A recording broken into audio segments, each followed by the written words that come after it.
嗨，欢迎打开 Chris 的知识漂流瓶。今天我们要来聊一个感觉超级根本，但又常常被我们忽略掉的东西，就是能量。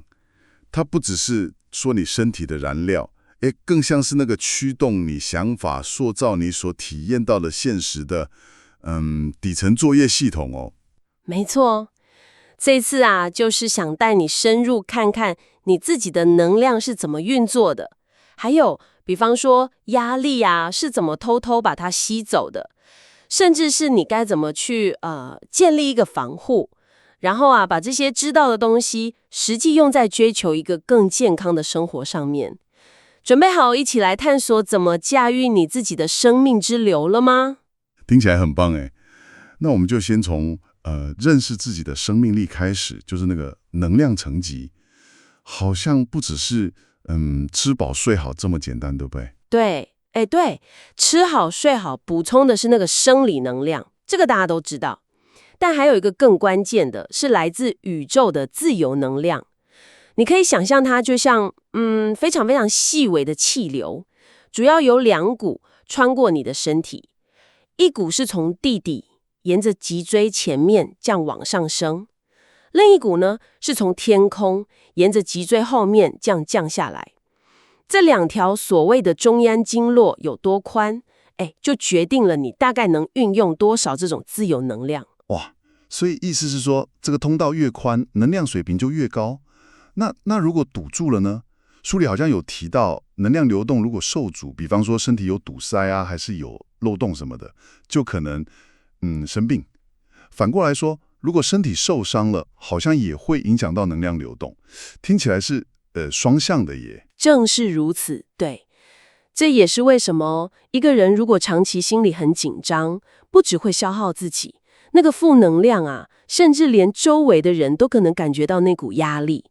因为肌肉一紧绷，就会阻碍这个能量的流通嘛。哦，所以说我们平常感觉到那种忧郁啊，压力很大、很累、很疲倦，其实很多时候都是自由能量不够的警讯。没错，少了它，真的连那个我想做点什么的那个意念、那个火花，可能都点不太起来了。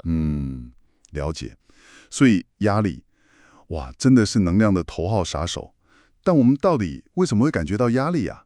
身体紧绷好像是很自然的反应。身体反应，那是结果啦。根源其实是在心理的紧张，而心理紧张，书里提出一个我觉得很有趣的观点哦。他说，唯一的原因就是我们对事情看得太重要了。好，太重要。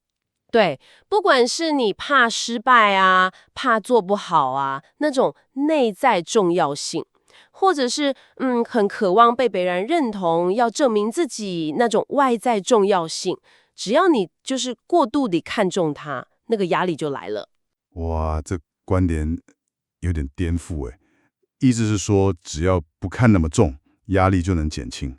但这个说的容易了，实际上要怎么做？确实是需要练习，关键就在于要觉醒，就是随时随地好像跳出来当一个旁观者，观察一下自己，问自己说，我在哪个地方小题大做了？当你意识到，而且能够有意识的去降低重要性，放下那个执着，你会发现压力常常能够瞬间就缓解不少。哦，降低重要性。对，你可以练习看看，比方说用那个内在视线慢慢扫描全身，当你的意识到的地方，那里的肌肉通常就会自然放松。或者你可以试试想象皮肤从里面这样向外变得温暖的，这些都能帮助你进入比较放松的状态。听起来可以试试看。那除了自己给自己的压力，好像还有一些外来的能量干扰。书里面提到的那个能量吸血鬼，那是怎么回事啊？这个也蛮有意思的，就是说有些人会常常是下意识地去吸取别人的能量。书里分了几种类型啦，比方说，鬼祟型就是装得很无辜那样靠近你，还有操控型，利用你的罪恶感让你一直讲，能量就流失了。再来就是挑衅型，最直接的，故意惹你生气，让你情绪爆发，他们就能吸收到能量。哇，但说实在的，书里也提到，虽然这些吸血鬼是个问题，但更长、更大范围吸走我们自由能量的，其实是那些更大的能量摆锤。能量摆锤，那是什么？像是社会集体的焦虑感啊、恐慌啊，或者是一些流行的负面思想等等，那个影响范围更广。那怎么办？听起来好像防不胜防哎。对，所以保护自己呀，除了说要强化自身的能量以外，关键还是回到那两招，随时去监控，并且降低重要性。还有就是要保持那个觉察，知道自己现在的状态。另外呢，你可以练习去建立一个能量防护罩。能量防护罩听起来很酷，要怎么做？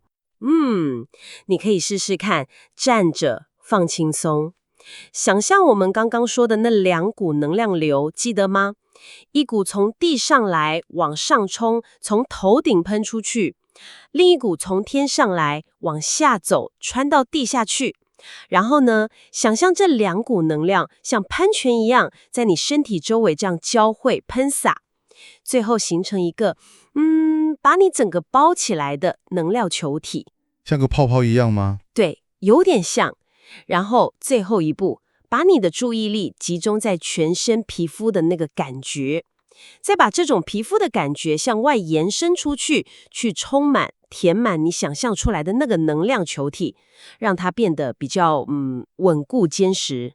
哦，这个练习听起来不错，好像可以同时净化和保护诶。不过，如果遇到像是那种社会恐慌啊，那种很大的摆锤的时候，光靠这个防护罩可能还是不够吧？没错，你说到重点了。防护罩是一个基础，它能帮你维持能量的稳定。但是，当你真的遇到摆锤的干扰，平衡被打破的时候，最终还是要靠觉醒跟降低重要性来化解它，这才是根本。了解。好，那接着我们来谈谈怎么样去提升我们的能量水平。这边有个很重要的观念哦，它不是像存钱那样去累积能量，而是要去扩展我们刚刚说的那个中央经络的宽度，让宇宙那个无限供应的自由能量可以更顺畅地流过你。你要学的不是储存，而是汲取。不是储存，是汲取，听起来像是，让自己变成一个更通畅的管道。这要怎么做到啊？这个就需要运用所谓外在意图的力量了。外在意图跟内在意图有什么不一样？内在意图比较像是靠我们自己的意志力、努力去硬拼、去改变世界，但书里说这常常很费力，效果也有限。而外在意图呢，比较像是从宇宙无限的可能性，书里叫替代空间里面，很从容的去选择你想要的那个人生版本。你不是去推，而是去选。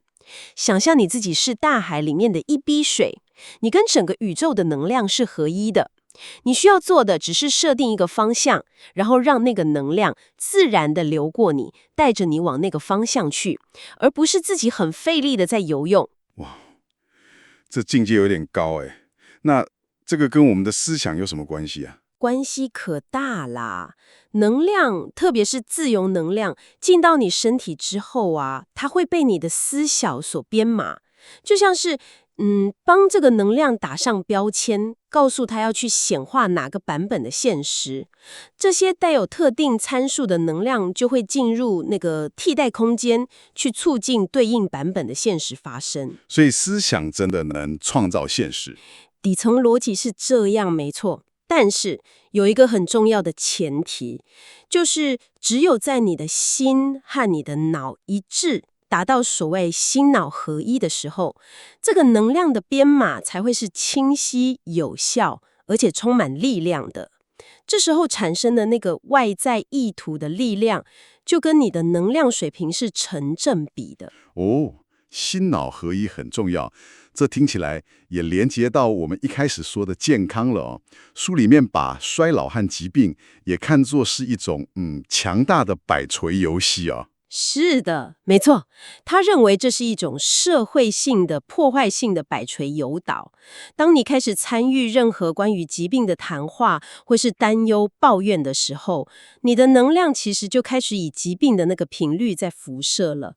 这就好像，你不知不觉就同意要玩这个生病游戏了。生病游戏，对，书里把它分成2种游戏让我们选，一种是生病游戏。它的特征就是，被动的受苦啊，一直抱怨啊，寻求同情。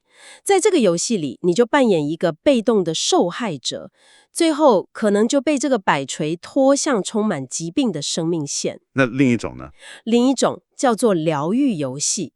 它的特征就是，你会很积极的去寻求改善，去实践健康的生活方式，甚至用一种比较幽默的态度去面对。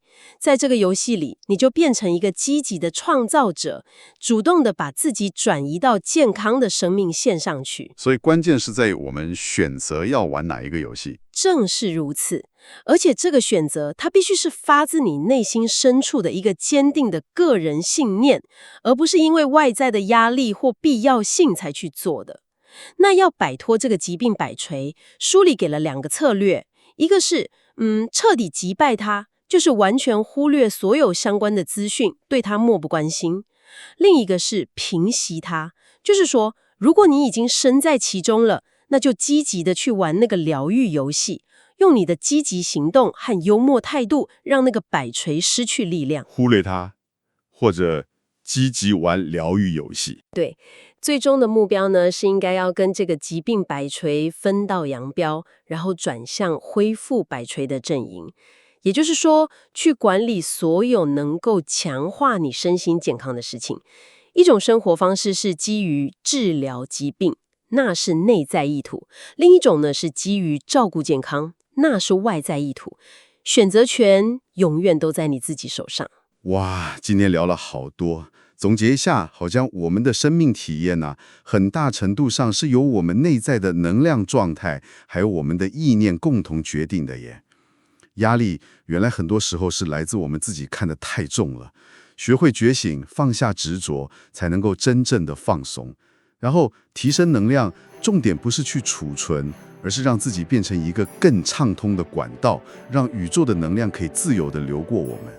最后，健康的关键好像不在于去对抗疾病，而是主动去选择一种跟健康共振的生活方式。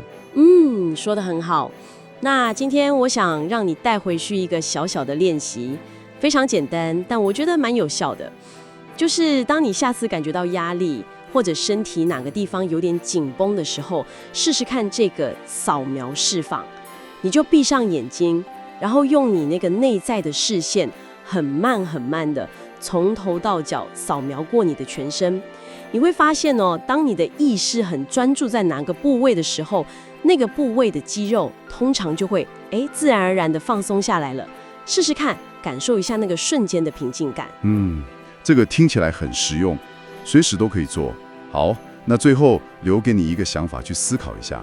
如果说衰老和疾病并不完全是像我们以前想的那样是不可避免的生理过程，而也可能是一种被诱导的选择的话，那么你今天可以为自己选择一个怎样不同的健康故事呢？好了，别忘了把测评知识飘向下一位朋友哦。咱们下一集见，拜拜。